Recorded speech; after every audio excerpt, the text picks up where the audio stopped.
This is Frank Skinner. This is Absolute Radio. Hello, this is Frank Skinner on Absolute Radio with Emily Dean and Alan Cochrane. You can't text us, I'm afraid. We're not live on this occasion. But you can still follow us at Frank on the radio on Twitter and Instagram. Or, of course, that old standby. You can email us via the Absolute Radio website. Hiya, guys. Hello. I thought I'd start off. Guys. I'd start off with it, make it sound a bit like Glee. I felt it kind of. It felt like we worked in a sort of leisure centre. Yeah, exactly. I think it worked because I was chirpy in return, which is not my natural style. No. If I led you into chirpy this early, I feel my work here is done. Yeah, Brilliant. I sneered, which some might say is my natural style. There we go. Oh, come now. We were just talking.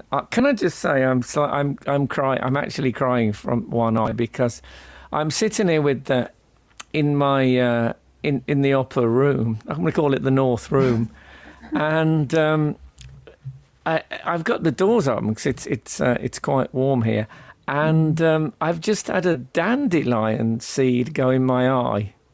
Oh. Now, I don't know what the implication... I've been pollinated as I sit here, essentially. Yeah. it's not my material catchphrase, but what are the chances of that happening, eh? I know, it Yeah. is. And what if I have some sort of dandelion grow in my cranium? Why? During the show? Dandelion. I don't know. I don't know how quickly they sprout up.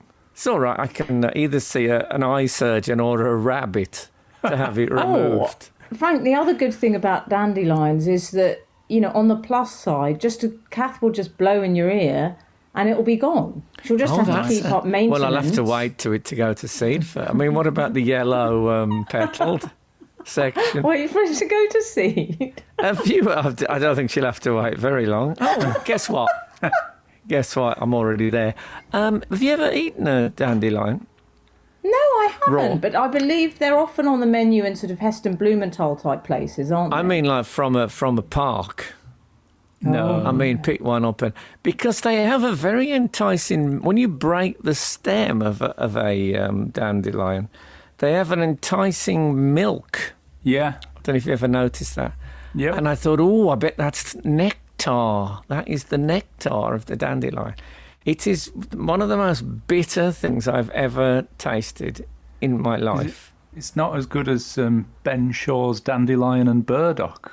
No, it's not in. I don't know how they make that. I don't even know what burdock is, but I bet it's never seen a dandelion. I bet there isn't even a dandelion in the adjoining waste ground to the factory that makes dandelion and burdock. That's how close I think it gets. Okay. Did you eat the dandelion? Just a little bit of further background info I'd quite like. In adulthood or childhood? I would say in the interim. Okay. I was probably... Adolescence. 17 maybe. Oh, quite old. Yeah. It's that point where the recklessness of childhood begins to become the sobriety of an adulthood.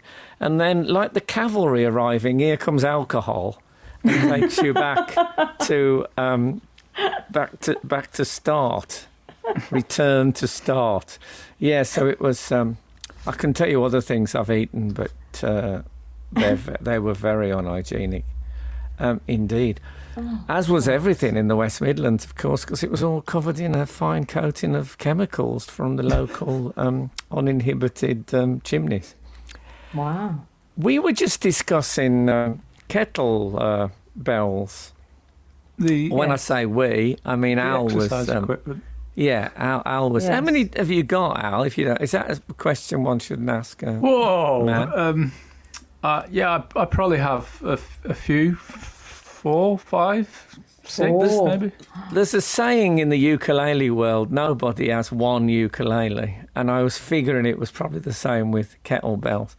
Has it come along? This is what I want to know. And you can chew this over in the break and then come back with a. You can write on both sides of the paper. I'm looking forward to this.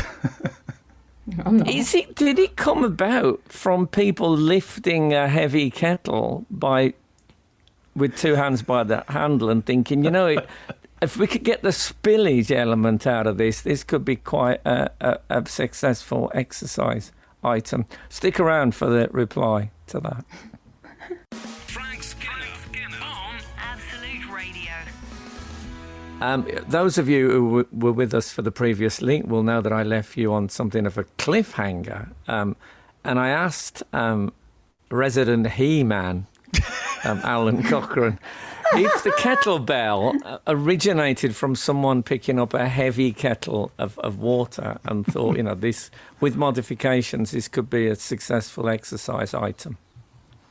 Alan. This sets up a very difficult precedent for me, because when live gigging returns, people are going to come along to my show and go, he's not the resident He-Man, he's a gangly bloke in his mid-40s. Well, that's what they would be very mistaken, because I think you have the look of... Do you remember Brad Pitt in that... who was the guy who was married to Madonna? Oh, Sean Penn. No, the English... Guy Ritchie. And there's a film where Brad Pitt plays as sort of a street fighter character. Yes, it's called Snatch, the film, I believe. Yeah, and he's very lean, but he looks, lean. He's the lean, mean, green, mean machine. I'm sorry, I'm reading this from the back of my... I'm reading this from the back of my George Foreman toaster. Anyway, the kettlebell. What do you know? The kettlebell, I don't think evolved from people filling up kettles with water and then thinking, you know what, if we could seal this at the top, this would be a handy workout. I believe that they were originally weights that were used at Russian food markets, so they would put them onto one side of the scale. Oh, is that right? And then people started exercising with them, and then the rest, as they say, is probably history. Well, I hope not in the middle of the food market. I mean, that's inappropriate. Can I stop you there? I've been doing a lot of tidying. I will come back to this, but I've been doing a lot of tidying. And one thing I've found is lots of old notebooks of mine with very little, like 3 pages filled in, of potential stand-up jokes. And I'm going to read this out because I wrote it down. I found a notebook that had only one line written in it. And this is what it said. Advances in snooker technology, the rest is history. Very good. I was really pleased. Why haven't I built on that? There's a sitcom in there. There's been comedy shows built on less than that.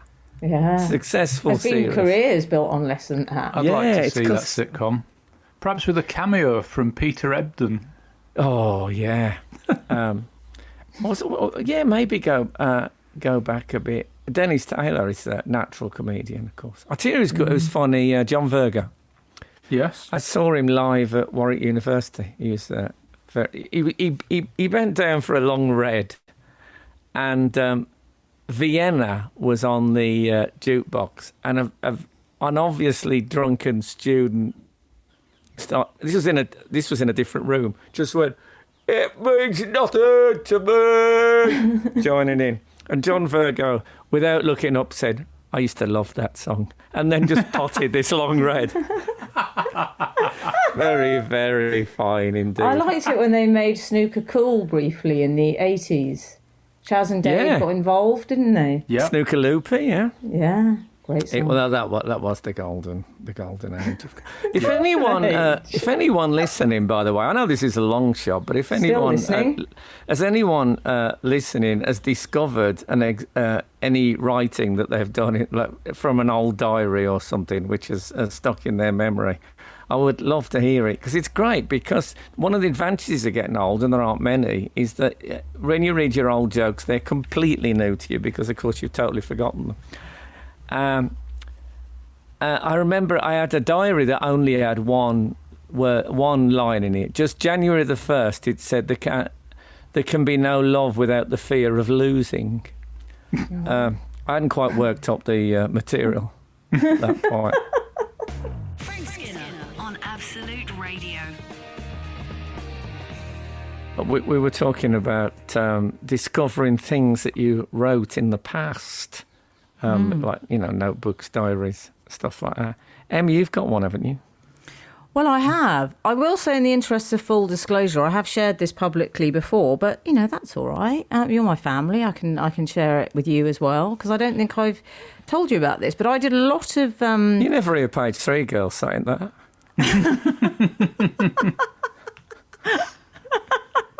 Whatever my happened to page 3 girls? I was a documentary on recently, which I recorded and haven't yet watched. Can I say, bit very much sleazy. at the instruction of my partner. I was going to say, a bit sleazy if you recorded it for personal viewing. I don't. Well, actually, can I combine these twin themes of sleazy and finding writing from the past? I found a diary of mine from 1982, I think it was. And one of the entries said, there was a woman streaker at the rugby yesterday. I think I might be in love. I thought no. There's a thing that Dandy Nichols used to say on Till Death Us Do Part, when Alf Garney was saying, and she'd just go, pig. And I said that of myself.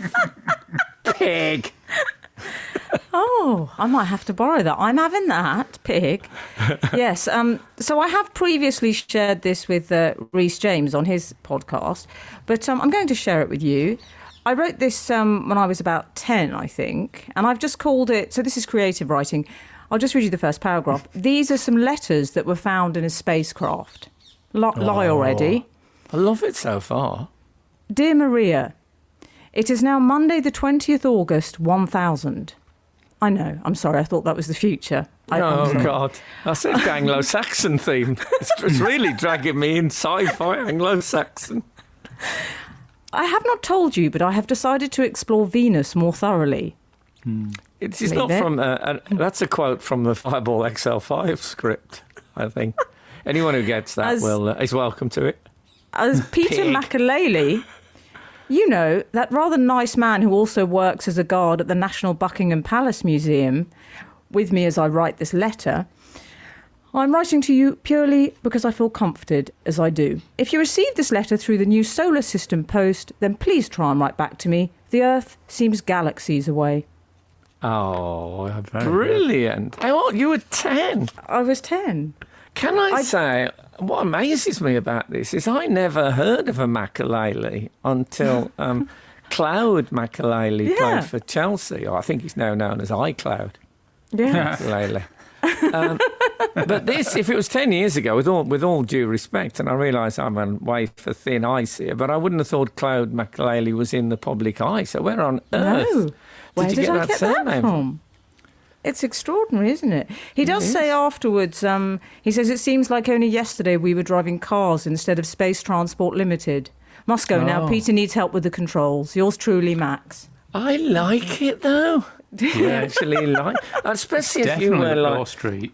as you are. I think as Mark Gatiss once established, British sci-fi royalty, because she was in there the Triffids. It gives it. Yeah. It's like you've got a pedigree. Yeah. Well, there you go. I'm glad you like it. Of course, you're not the only one in your house with a pedigree. I realise that. No, it's. I'm glad you enjoyed it.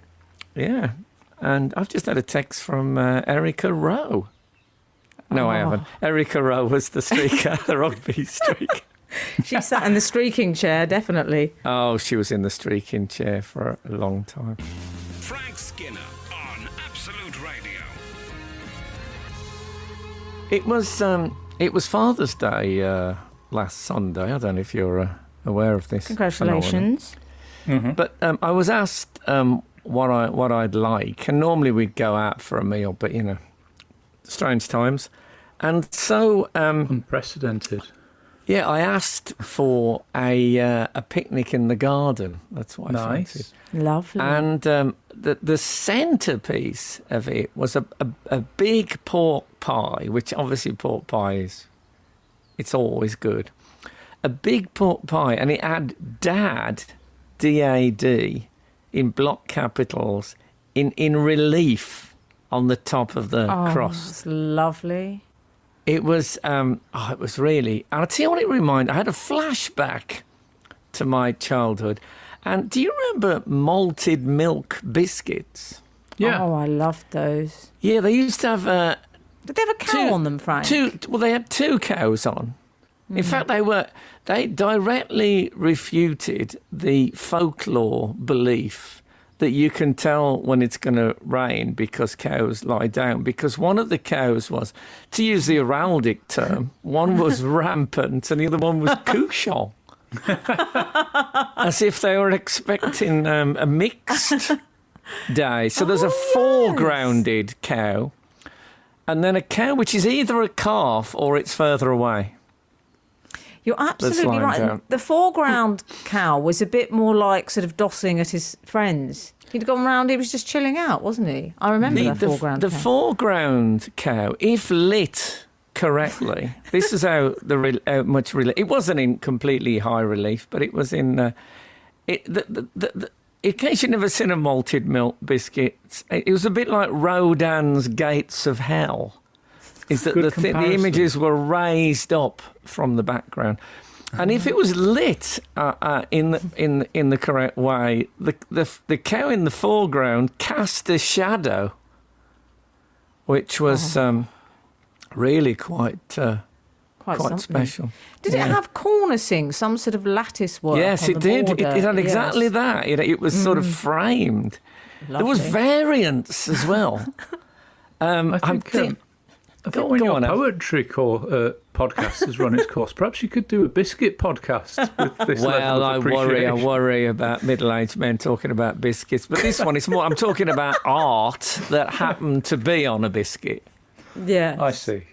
I think malted milk biscuits were one of the pioneers of 3D. Yes. I don't think now we'd be watching Thor 3D if it wasn't for malted milk. I love the attention to detail that someone had a meeting, several meetings, about the visual design of that. Someone said, let's put a sort of gilt frame on it effect. Yeah, well, I tell you what, I don't want to stick my neck out, but I think I have a vague memory of variants. I think there might have been one that featured a churn. Oh, shut which up, is there a wasn't. bit on the nose, isn't it? I like the idea of milk as a sort of a vaguely associated with the creatures. I don't want to see a churn on it. Do you know what I mean? That's what are you going to rubbing see your nose next? in Someone on a milking stool, grasping? Yeah, that's no, like, thanks. you don't want scenes from the abattoir on your beefsteak. I reckon you could do a robbing. You could actually do a robbing of a malted milk biscuit. Yeah. If you had a wax crayon and a piece of white paper, I'm going to try that. You can still get them, can't you? I hope so. Oh, I'm sure you can. I'm confident that you can. I think steak should have like a bull on, slightly in relief on the front. Do you know what you're getting? Frank Skinner. Absolute Radio. You're talking about the malted milk cows, Frank. Of course Yes. we are. I'd like to draw your attention to something, which is the other most famous cow food character is the laughing cow, obviously. The laughing cow, the spreadable cheese. Oh, you know, yes, the triangles. Now, that cow, you see, the malted milk cow was very rural, almost sort of Stately, Coastal-esque. It was stately, yeah. They had a grandeur about it. It's a pastoral scene in a gilt frame almost. Whereas the laughing cow was a really louche character. I mean, sort of earrings. It had kind of earrings and I'd a forgot very that. red face. Do you remember that? Oh, no, That be was careful. the It might have escaped from a cosmetics experimenting on animals laboratory. Because cows would definitely be a cheap animal to do that test on, wouldn't it? Well, they got big lashes, though. I can see there are pluses. For mascara, you could do a lot worse than a cow. I don't think I'd this say. is a good road for us. No, probably not. Okay. It's called a joke. Do you remember those? Oh, dear. Whatever happened to Yeah, that's what we should do, whatever happened to. jokes? They might think we were just making some sort of I confession do, about the but- show. Well, exactly. So the laughing cow, yes, a slightly more aggressive character I always felt than the malted milk was. There was something very calming about that particular. I didn't see the laughing cow as aggressive. If anything, I have envy at people that, laugh so readily. Do you ever have that? Like sometimes laugh at cheese. Sometimes I'm walking along the street and I'll see one of those people that's just beaming, and I'll think, God, some people just look really happy when they're in neutral. Yeah, I don't like. I'm one of those people who people say, "Cheer up, Frank." Strangers say to me, and I'm very unsettled by people who are like Professor Brian Cox. Yeah, perpetual sort of. I watched some of that The Planets today. Yeah, and last came. It's not funny. There's nothing about. He's grinning about. I don't know. Of course, he was in a band, so who knows? There are Who knows certain what's people going on that there. permanently wear the expression of someone just caught on the big screen at a football match. Do you know what I mean? They see their face, or a baseball game, and they look sort of pleased in a slightly bemused way. I wonder if the laughing cow began at the advertisers' meeting.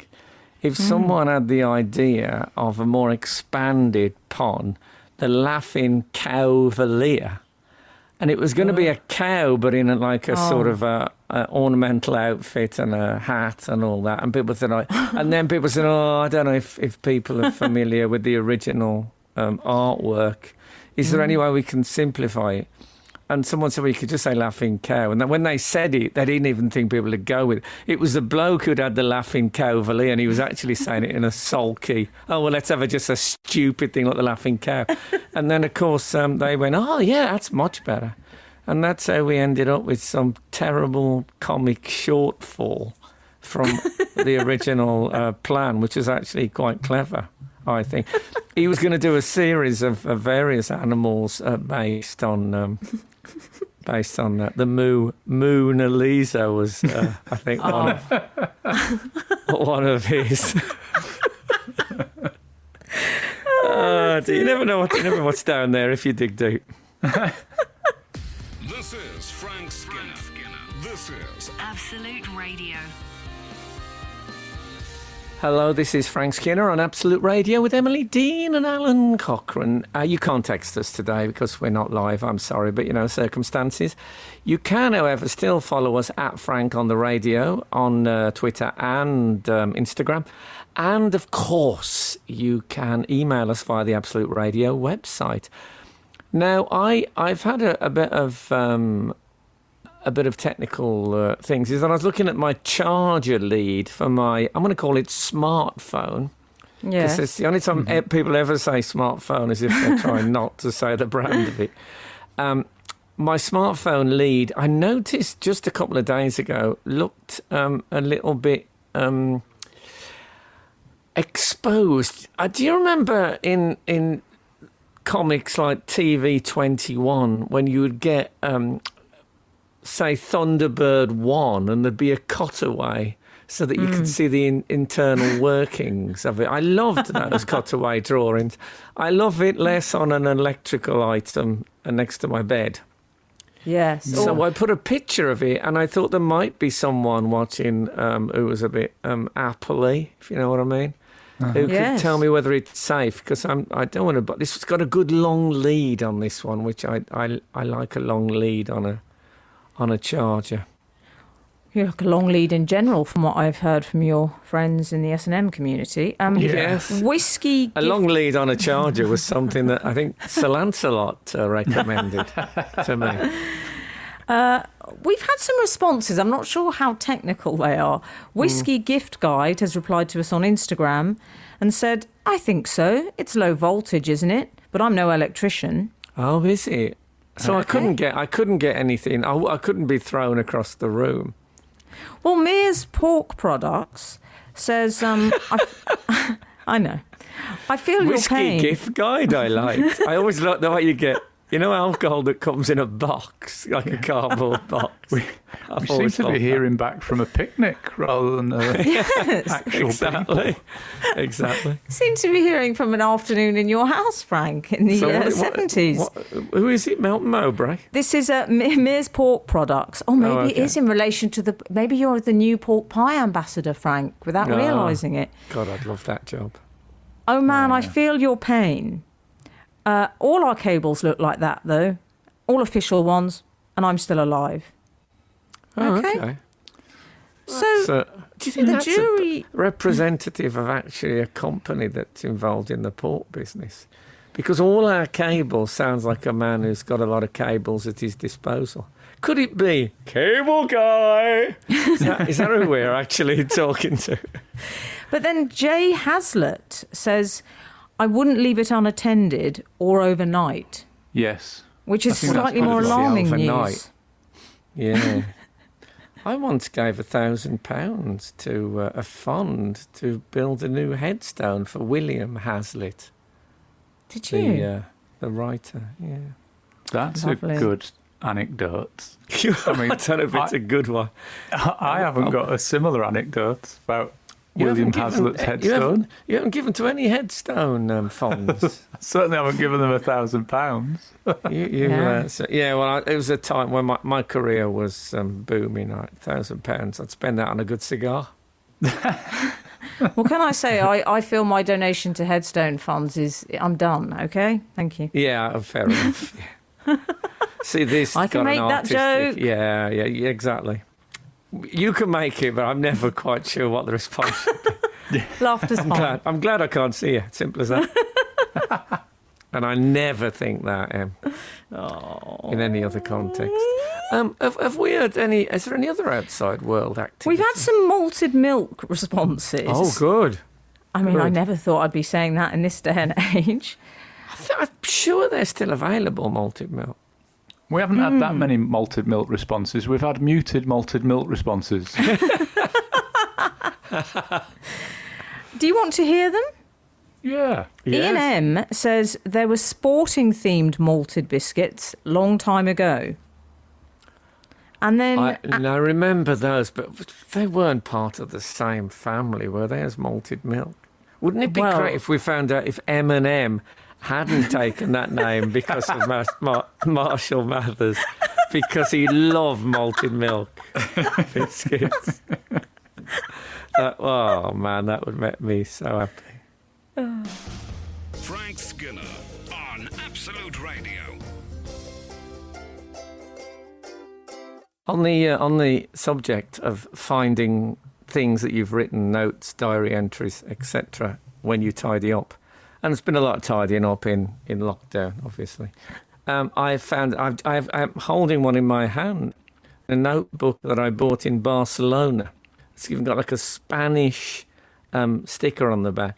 And on one page, I have just written .cotton.com. Oh, there was a seed. There was a seed.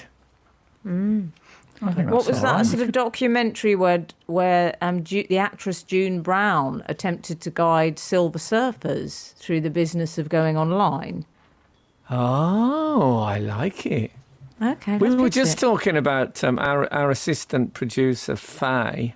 I'm very keen that she either does a podcast or something called Au Faye, as in the French term. And it to me, it almost doesn't matter what it's about if the title's that good. Yeah. So, bit of homework there, Faye. For you. You were discussing last week about remembering fires that had a little bowl of water next to them. Is that? Yes. Is that a fair appraisal of what you were discussing? Let me tell you, I had a bit of a shock about that because I always associated it. I used to go in people's houses and they had gas or electric fires, and a small bowl of water was supposed to moisten the air. It's what the modern day humidifier. Yes. But then I had a text from the nabob of Absolute Radio, Paul Sylvester, and he told me that I think it was his dad or his granddad, used to have one next to the coal fire. What? And I thought a coal fire brought its own moisture. But I could have been wrong. Is it true that if you press coal really hard, it turns into a diamond? Yes, pressure makes diamonds. Oh, wow. Oh, I wish You'd I have was to doing be that. really strong. When I think of the money that slipped through my hands over the years, making that I morning don't know what fire. kettlebells you'd have to be swinging to have that level No. of strength. Oh, by the way, we established, I don't want to, I hope I'm not dropping you in it here, but Al is the owner of not 4, not 5, not 6, but 7 kettlebells. Very some are typical very of small. Al to go Some for are a very biblical small and number. for rehab and prehab. Okay, so would you say that you've got 2 the same weight? I have got 2 'cause that are the exact same weight. For individual arm work. Look, I'm a Joe Wicks guy now. I can have this conversation. You are, aren't you? Yeah, you've changed. Yeah. The reason I bring up the water next to the fire is that Dean Leister has messaged, my parents keep a bowl of water in the microwave, always have, and I think it goes back to a warning in a user manual of the first microwave they had back in the 80s. It makes me laugh every time. I remember that. Do you? I remember there being a glass or a little bowl of water in microwaves, and I thought I'd dreamed it, but it definitely was a thing. Now that is like, I think there's a phenomenon I mentioned to you recently was that often when thoroughbred racehorses were travelling around the country, they'd take a donkey with them for company. And that to me is what the bowl of water sounds like for the main attraction. The food that's being cooked is not going to be a solitary figure in the. Whatever happened to, and I don't have the jingle, microwave warnings? There was always stories in the paper about the man who sat next to one at the office and the right-hand side of his head shriveled and stuff. They seem to have, I don't know if they were myths or if they were more dangerous in those days, but I bet there's someone out there who can tell us. Frank Skinner on Absolute Radio. It's been quite a big week in our house because my 8-year-old son, after 3 months of the gut-wrenching stress fest that is homeschooling, has returned to school. And, Congratulations. Oh man! I'm so relieved for you all. At the end of I picked him up on the first day, and I said, "How did it go?" I said, "Did you miss me?" He said, I missed you, but not as a teacher," which was quite. I had such high. I honestly thought. Now I'll be straight with you. I honestly thought I was going to be like Robin Williams in Dead Poets Society. I thought I was going to be this inspirational. You thought you were going to be Captain Oh My Captain. And instead, I hear him saying things like, "Why are you shouting at me?" and stuff like that. And he's thrown pencils at me and all sorts. It's really been quite It's stressful. difficult, isn't it? Well, given that you used to teach professionally, Frank, so Yeah, but I taught over 16s. It's a different different world. People don't want to teach children, and the people who really don't want to teach children in this country at the moment are teachers in state schools. Wow. They really don't want to. Party of political broadcasting. I'll tell you what. Now here's a question for you. go on. I'll tell you what happened. Boz has got a teddy bear called Ben, which has been very lovely. much at his side during lockdown and has been a slightly horrified witness during much of the homeschooling. And What sort of a bear is Ben, by the way? Well, I don't want to call him a standard teddy bear because he's very much part of the family, but he wears a T-shirt and pants. Okay. Oh. All right. Fully dressed bear. Yeah. Alan's reaction. All right. Yeah, even in this heat, we tried to persuade Buzz that he might want to take his T-shirt off in the heat wave we had. I get you. It's a sort of Winnie the Pooh chic. It's that. No, look, it's just it's a standard. Yeah, Anyway, now, listen. This is what happened. Don't judge me. Okay, judge me. Buzz went to school. I dropped him off. I came home. Ben was sitting in the sofa, and I was going upstairs to do some work, and I couldn't. How can I put this? I couldn't completely dismiss the idea that Ben would miss Boz on his first day back. So I took him up to my room so that he could be with me. Right. Now, I wouldn't tell everyone that, but that was what I did. No. Is that all right? It sounds like it's all right for you. I'm not so sure Ben would have enjoyed it, given your previous behaviour. I mean, Well, Of shouting at Buzz. yeah. no, well, he wouldn't. And yeah, but I would never shout at Ben. But I thought, I started to, don't be ridiculous. And then I got one foot out the door and I thought, I can't live with him being down here on his own. It's I don't know I'd love to know what our regular readers I wonder, make I of it. blame Toy Story, you see, because I Yeah. think it's become very hard since that I think franchise I've to... always- You what, sorry? I think I've always, it's never really gone away from me. Anyway, that's Okay. if It's you not can your you therapy, email us? But, Email us with the answer to this. Could you unflinchingly knock a nail into a random teddy bear's face and think nothing of it? And you'll have to email or on Twitter or Instagram. I'd love to know what you guys think. God. Frank Skinner, Frank Skinner. Absolute Radio. There was another incident based on my child's return to school this week, and that is that by the way, come on, let's get those would you knock a nail into a teddy bear's face emails and things coming in. Remember, it's not your teddy bear. I'm on about a random one that you have no personal association with. Oh, well, I think that changes things significantly. Yeah, I think, No, yeah, it doesn't. I don't want to, don't... lead the witness. Don't knock a nail through a teddy bear's Can I face be on your honest? own I think- doorstep. If the teddy was coming up into an adult environment, I'm just saying I think it would have been appropriate to have put a shirt on him or some jeans or something. I just think the little crop T-shirt from the 90s with the pants, it just feels a bit off to me. I'm just Okay, leaving that well, there. can I just say, to quote Rod Stewart, he wears it well. So, Is he admiring his curves? So when I picked Boz up from school on his first day back, it so happens that the Catholic churches are now open again for private worship. So I thought, well, I'll go in there and have a bit of private worship, and then I'll go to school. Thus killing two birds with one stone. And I mean, as you know, let ye who is without sin cast the first stone.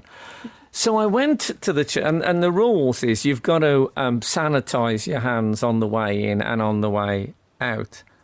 And as I left, I pressed the plunger on the... Remember, I was just off to pick my son up from school with all the parents queuing up 6 feet apart and all that stuff. And I pressed the plunger, and a shot of sanitizer went straight past my left hand and landed on my shorts in a place where one would only normally associate it with some sort of senior leakage. And I had like 4 minutes to get to school. The church is like 4 minutes away. And I thought it's a hot day, maybe, but this hand sanitizer is a bit more. Hand sanitizer, who I think wrote, didn't he write The Little Match Girl? Anyway, it was quite in evidence when I got to the school, and you can't say to people, actually, it's hand sanitizer. Well, you're just drawing attention to the problem. Exactly. You know what? So it was. For many years, I've been sorry to call it the problem. I've been looking for a reason for a religious faith, and I think I've found it. Do you think it was a bit of a gag? Yeah. Well, I thought you were going to say you were looking for a reason for having a stain there on your trousers. No. You didn't say, There you go. That you can use that as well. It's easily done, because you're. Some of those plungers, I think, on hand sanitizer are unpredictable at best. Yes. Sometimes. Yeah. The purchase is very erratic, I find. Oh, the Bruce purchase. It's So and also it's niche, to do with the continual pumping. So sometimes it's like playing a fruit machine. You don't know how many people have been pumping away beforehand. You eat it first time expecting a small trickle, and you get jackpot.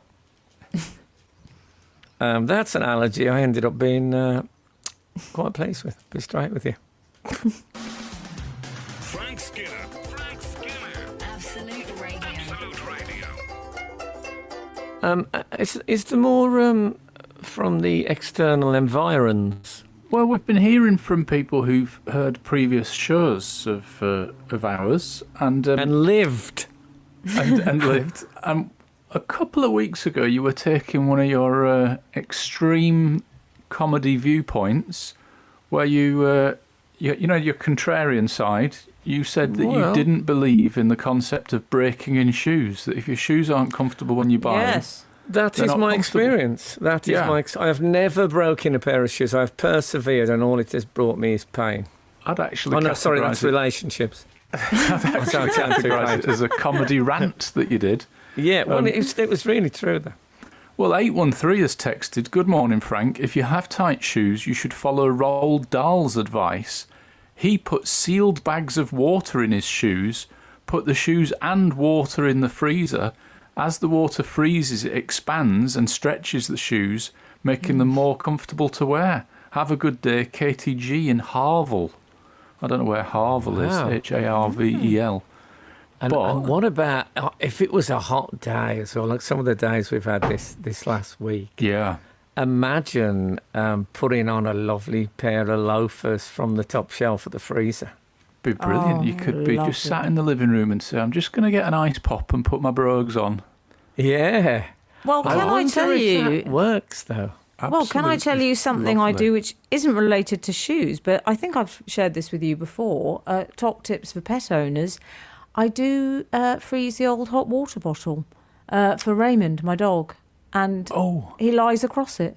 Lovely. That's a really good idea. I'm going to do that this afternoon. There you go. I'm having that. Yeah. I think you're allowed if it helps animal welfare. Yeah. So does that mean that cattle that they expand in cold weather? Because they're made of leather. I don't want to think about that. Please. Okay. What about when you freeze beef? I appreciate it's hypocritical. Okay. Well, that's a good point, Frank. Well, presumably water expands because it's a liquid going to a solid. I don't want to get all... leather. I've had lots of shoe shop people say to me, I said, "I'm a bit tight this," and he goes, "Yeah, they'll get bigger. They get bigger, those shoes." And the suggestion that leather stretches, and I'm not sure that it does. Anyway. I mean, there is a rule as well in the fashion world, which was always, never buy anything with hope. And I think that's a very good rule in general. Don't think I'm going to buy this when this happens. Buy it for now, okay? Frank, we've had some... No, I can see. There's another thing that they'll often say, they come up quite big, those jackets, but they'll settle it. It's just lies. It's saying buy that. It doesn't say too big for you, too small for you. It's crippling you. But buy it. I'll say anything if you'll just buy it. I get like 4p commission, but I'm prepared to make another human being suffer to get that, to scrape that together. That's the... Oh, and do you want to buy some spray for it? Some suede spray? Just leave me alone. Sorry. Can't bear that. They'd always upsell the bags. When you're a lady buying shoes, they try and buy you the matchy bag. What do you think I am, the late Queen Mother? No, just the shoes, please. Spray for the suede shoes. I mean, who's ever done that? Who's bought that? I once Scotch guarded a cat for my cat allergy. Didn't work. That was a joke. It was a joke. Okay, don't do it at home. It's not funny. Cats are great. Be nice to them. What else? Oh dear. Should we leave it there? But more people upset about the teddy bear than about the cat. That would be my bet. But I mean, I'm speaking from my own personal viewpoint. Well, I've got some teddy bear content, which Hold it back. Let's make it a cliffhanger. Okay. Frank Skinner on Absolute Radio. You were talking teddy bears, I think, just before the news. Yeah, as texts go, it was quite, or sort of requests for external responses go, I should say. It was quite an unusual one, Frank, wasn't it? Your call out. Because I'd felt sort of concern for a teddy bear this week, genuine concern. I just wondered how people relate. I'm talking about, people that aren't troubled in any way. It's how they relate to them. So, yeah, the question is, could you knock a nail into a teddy bear's face without any regret? But not a teddy bear a random one, a stranger. Well, Popey Joe says, nice friend for you, Frank. As a young girl, my parents bought me the toolbox and tools I so desperately wanted. They left me alone in the garage to come back to see I'd nailed my teddy bear to a cross. Oh, what? Like Jesus. Where'd you get a cross from as well? Presumably it was homemade out of wood, I would imagine. I remember. Go on. Mr. MWB has got in touch via Twitter. He says, lorry drivers... Are we moving straight on from the child who crucified a teddy bear? Okay. Yeah, that holds. Can I tell you a story about a cross? There used to be... I used to have an office in West London, and there was a man who walked around there carrying a cross. I mean, a full-sized cross. And he was, he was a religious man. There may have been leaflets, I can't remember. But anyway, he carried this cross everywhere. It became a local figure. And I saw him in the pub once, and he was only having a sparkling Vimto.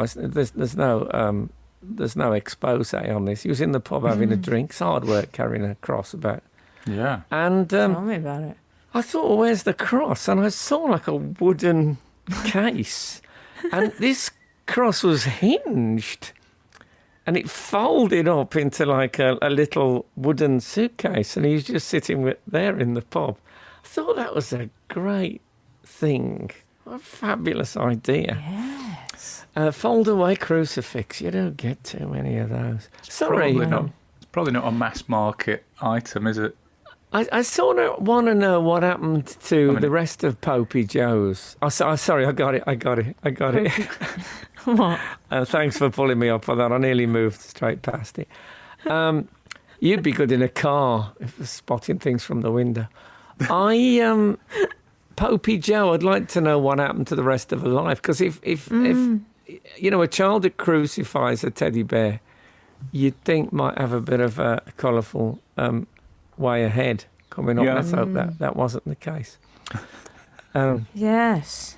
I wonder. I used to work with a guy actually who used to put a teddy bear on a record player and spin it round and throw darts at it. I'd forgotten about him. Well, we did do a texting once on this show, Frank, which was one of my favourites, which was people's odd names for their childhood toys. I'd just like to know what Popey Joe... I mean, I don't know if the teddy was called Popey Joe. It'd be brilliant if it was. But what happened to the said bear who's currently unnamed? I would like to know as well. Yeah, and are there other teddy bears in the area who get stigmata based on Popey Joe's teddy bear?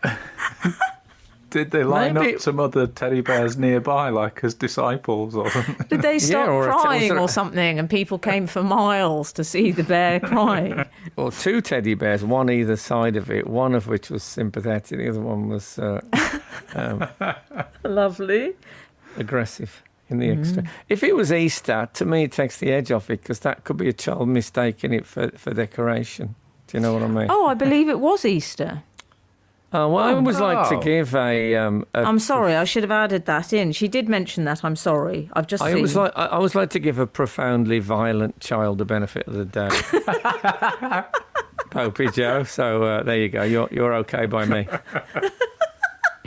Frank Skinner on Absolute Radio. We should probably discuss something that's in the news that isn't terrible, if there is anything. Well, we have various, I would say, friends of the show, and I think the Loch Ness Monster is one of them. Ironically, probably one of the less monstrous figures that are friends of this show. But the Loch Ness Monster has been in the news again. I saw that.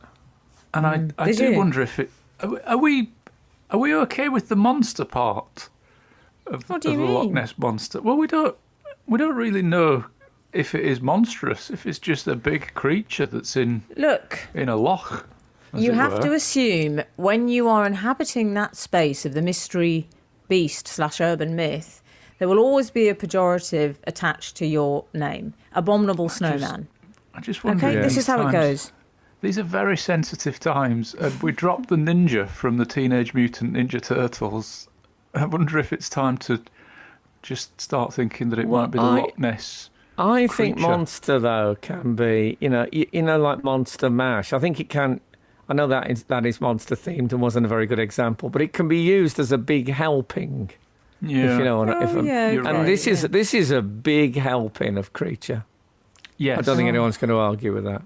Jump in the trunk, Loch Ness Monster, I'll say.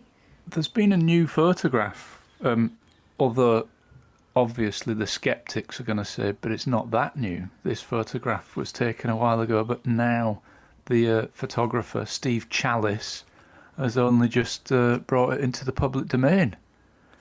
What is there an explanation for that, for the delay? Apparently didn't really take that much attention of the photograph, and then during lockdown has been looking through old pictures. Lockdown, I like lockdown.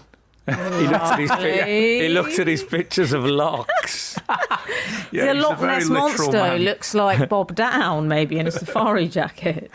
Well, but it it's looks an like odd a thing, big fish, isn't it? doesn't it? The odd thing about it is that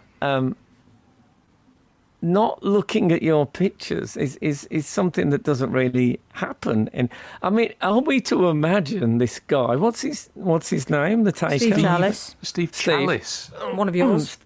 Steve Chalice.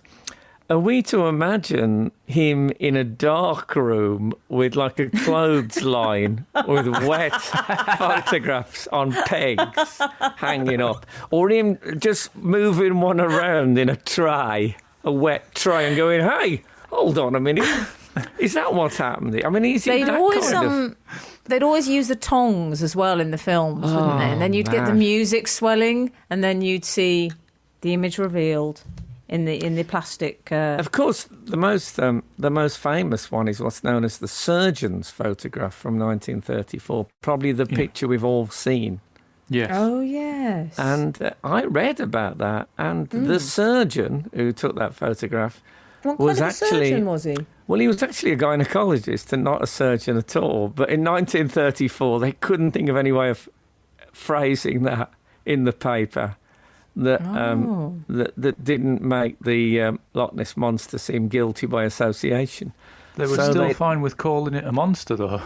Oh, they're all right with that, but they will not. They will not call. They call the gynaecology person a surgeon. Did he take the picture? The gynecologist. Did he take the picture of the one where he essentially looks like a brontosaurus? Yes. Yeah. Yes. Okay. Interesting. Okay. There's theories. It was. Someone told me it was. That if you it was examined very closely in the 60s or something, and they believed it to be an elephant's trunk. And I thought, well, that's one of those explanations that you can't just say, oh, well, that's that cleared up. Oh, yeah, those water elephants that live in the Highlands of Scotland. Oh, yeah, I know those. Frank Skinner. Absolute Radio. So we were discussing a relatively recent sighting of the the Loch Ness monster, a creature inclined to keep a low profile. I think it's fair to say. I'd actually think it could perhaps be renamed the Loch Ness Recluse. Yeah. What? Well, he's obeying lockdown, question? the old Loch Ness. I would expect, I've lockdown been- monster. I've been to Loch Ness. It's very a couple of times. It's very beautiful place. Mm-hmm. Is there? I tell you what. I wish I'd checked. Is there CCTV at Loch Ness? Because you would think if there was CCTV anywhere in Britain, it ought to be there. That is a way of really clearing stuff up, isn't it? You're right. I'd love to, if anyone, any of our readers now, there might be people who live nearby, I'd love to know if there's CCTV at Loch Ness. You can't text us today, by the way, but there's all the other methods. And security lights they need, don't they? So if it comes up above the surface, the lights come on. Preferably, some of those motion sensor ones, yeah. Yeah, preferably the light would be like a grid, like graph paper. So you could sort of get a good measurement. Maybe with a 50 pence piece in one corner. Yeah, that's the see that I had a look at this current picture of the. Did you stick the chalice picture? Yeah, and it's. I mean, is there? You would imagine, wouldn't you, that there was some technical method for telling the size of something from a photo nowadays. Well, yeah. Okay. No, That's I wouldn't try that. But Let me give tried. Can I give you a par example? In Thunderbirds, you'd get a major explosion, or sometimes you get it in Doctor Who. In Doctor Who, there's a better example because it's real life. It's not real life. I know that. I know it's not real life. But it's people. And then in the old days on Classic Who, they would use models if say, a building was going to get blown up. And even though the models were brilliant, there's something about flame.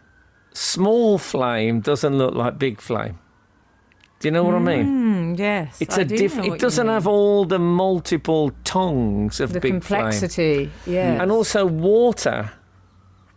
Small water never looks like big water, no matter what you do with it. That's the two things. And obviously, when you're blowing up submarines and stuff like that, then those two things are going to crop up. I'll tell you something I'd like to. While we're on that, I'm sorry I'm going on, but I always used to go on about the fact in Thunderbirds and maybe in Stingray as well, that you sometimes get a close-up of a control panel and a hand would come in and adjust the switch. And it always looked to me like it was a real hand with like a plastic glove on, that someone, maybe Sylvia Anderson, reaching in, and then they cut that in. But I have no evidence that was that was the case. And I'd love to know, if anyone here, maybe a member of, do you know what the name, either of you know the name of the Jerry Anderson fan club? Oh, please let me not know this. It's a good one now. They're called Fanderson. Oh, come on. That's good. And if there's any Fanderson members, please tell me, did they really have a proper person put it with the plastic glove on, reaching into the console? Yes. In Jerry Anderson. Extremely specific question. Next question for those people. When are you moving out of your family home? Oh, that kind of stereotyping surely isn't allowed anymore. Frank Skinner on Absolute Radio. We were talking about the recent sighting of the Loch Ness monster, recent photo. So what do you make of the photograph, guys? Is it convincing? Well, I will just quote from the article I read. If real, the best picture ever of all the sightings. Yeah. I would gently suggest that if is doing a lot of work in that sentence for this article. Maybe. I'll tell you what, it's a bit more purple than I expected it to be. You It's think also it's a green? bit more. I always thought green, yeah. Yeah. It's a bit more self-evidently a fish than I expected it to be. Well, I think the idea is you've got one part of its back, you know. Oh, come on. Well, look, I'm just trying to give it the benefit of the doubt here. People are saying Also- it might be a sturgeon. Well, they always Yeah. say that. Sturgeons, honestly, they get blamed for everything. Well, he did It's say, Steve Poison Chalice. Yeah. He says, I have to say it is a very. He said, in my opinion, and I'm no expert, I think it's a large fish. I mean, thanks, Colombo. We'll take it from there. I think we can work out it's a large fish. Come on. There's been, I don't know Steve Chalice, and I'm betting he's a nice guy, but there's been suggestions inevitably that this was photoshopped. Oh, Did you look Disgusted. really No, disgusted. I mean, to be fair, I think what started people suspicious is in one of the pictures, it's got its arm around Prince Andrew. Yeah. God. No, I am very rubbish at spotting. To me, it looks like it could be Barney the dinosaur just going down for. Yeah. It's got that purple thing, but it could be a curved back. I know it's a bit fishy looking. I mean, fishy When in you- the. When No, you it is say a bit like a fishy. Photoshop, what has Loch Ness monster, has Nessie been piling on the pounds a bit? And wants people to think he's got a small waist. I I mean, don't think he's Always been. I don't think he's been stigmatising airbrushed. Nessie as a monster. Now we're body shaming her. Yeah, exactly. Oh, it's a her now, is it? oh, is it a lady? Oh, I don't know. I don't know. Was there any? I saw I heard a documentary sort of discussion thing about Loch Ness Monster on Radio 4, and they were talking about the various. It could be obviously a sturgeon came up and an iguanodon that's. And one bloke said, it's in Charles, you've written a book with your own theory. He said, yes, I believe that the Loch Ness Monster is a ghost. And I thought, well, what you've done is you've over-egged the myth. We're trying to pull it this way into the reality. You're pulling it even further out of our reach, you fool. it's like we're suspending a fair amount of disbelief as it is. Come on, Exactly, mate. but no. Who doubtless has a fleece top and a ponytail of some description. Well, I couldn't. It was on the radio. He sounded like an older guy, but apparently he wrote a whole book. You know, when people get a book published, you think, "Wow, they got a book published." They went to They said, "Here's my premise: the Loch Ness Monster is a ghost." And they said, "Yeah, what could you do for 40,000 words or 400,000?" No, I've already written 308,000. Well, I'll bring it in, and that's okay. So it could be. It's possible it could be a ghost. Our thoughts are with its family. Frank Skinner on Absolute Radio. While we're on the subject of Nessie, I'd like to ask you both, what do you think, because there's a detail, and this is a common trope, isn't it? This revelations on the deathbed. And there is one story surrounding this, which says that one of the hoaxers revealed on his deathbed that it was a hoax. And what I have to ask you is, would you make a revelation that you lied on your deathbed? Because presumably the last thing you're going to see is angry faces and someone saying, liar, and that's it. So Yeah. what do you feel about deathbed revelations? I Question think to if- Frank Skinner. I think if it's a Loch Ness Monster-based confession, more likely the response you're going to get as you slip away is, "No, you don't say." Like, you're dying in a wave of sarcasm. Do you really want to go there? That's all. No, you didn't say the Loch Ness. Well, that's a possibility that none of us have ever considered, George. That, or surely just disappointment from the people around you who are thinking, hang on, that's what you want to go out on, discussing the Loch Ness Monster. Exactly. That's what you might... I mean, you might have the last thing you hear might be, "Oh, grow up." Oh, for God's sake, that's got to hurt. Yeah. When you're waiting to find out where he hid those gold coins that he had. And then he comes up with his stupid Loch Ness Monster thing that no one ever believed anyway. What a fool. And it didn't have a tam o'shanter and a tartan scarf on. Yeah. Oh, I'm going to have to rethink my whole image of it, The George. big reveal. Oh dear, Frank. We've had people getting in touch today regarding teddy bears because we've tweeted out a couple of things. We've had Lucille Austero. I love that name, Lucille. So do I. Lucille says, I can't even bite into a peach as the skin reminds me of a teddy bear. I have to cut it into quarters. You'll find that's mouldy. Don't bite into that. Is it a blue teddy bear you're thinking of? It smells really bad. Oh, wow. Yeah. No, I can bite into a peach. I'm okay. And then a lovely lady called Lither Art says, I cried hysterically. She's in agreement with you, Frank. I cried hysterically watching my old sofa go into recycling. And I apologetically kiss and pat my kids' stuffed animals if they ever get too rough with them. There you go. I know on one level it's ludicrous, but like I say, I've found this week that it's very hard to separate them from some sort of anthropomorphic yearning. Absolute Radio, where real animals matter, and so do false ones. What about that? We've also had slogan. from Claire, Frank, you were talking about work you've come across that you did in your formative years. Claire says, I bought an old diary from a car boot sale, thought it was just plain or empty. Stole it on the tube. Stole it from someone's open bag on the tube. But I'm just translating. Carry on. But got it home to discover a lady had written her diet in it from the 1960s. Wow. Includes eating a lot of grapefruit, black coffee and dry toast.